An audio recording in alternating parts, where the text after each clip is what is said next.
মার্চের আগে দেশে ফিরবেন শেখ হাসিনা।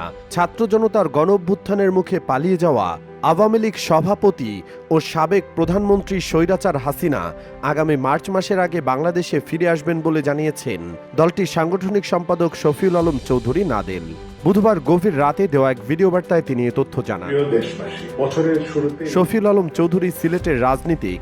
তিনি মৌলভীবাজার ২ আসনের সাবেক এমপি। বর্তমানে তিনি ভারতের পশ্চিমবঙ্গে অবস্থান করছেন বলে দলীয় নেতারা জানিয়েছেন।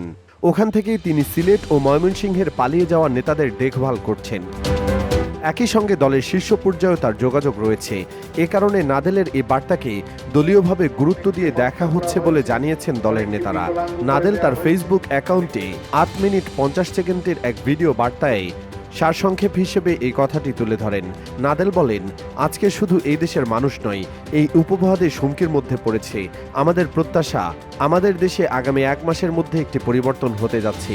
এই বিষয়টি নিশ্চিত, হাসিনা ইনশাআল্লাহ মার্চ মাসের পূর্বেই বাংলাদেশে আসবেন। আগামী ১ মাসের মধ্যে দেশের মধ্যে পরিবর্তন দেখতে পারবেন। ভিডিও বার্তায় দলের নেতাকর্মীদের কাছে দুঃখ প্রকাশ করে বলেন, প্রেক্ষাপটের কারণে আমরা আপনাদের পাশে দাঁড়াতে পারিনি, এজন্য আমরা দুঃখিত ও লজ্জিত। দিগদিগন্ত ডেস্ক।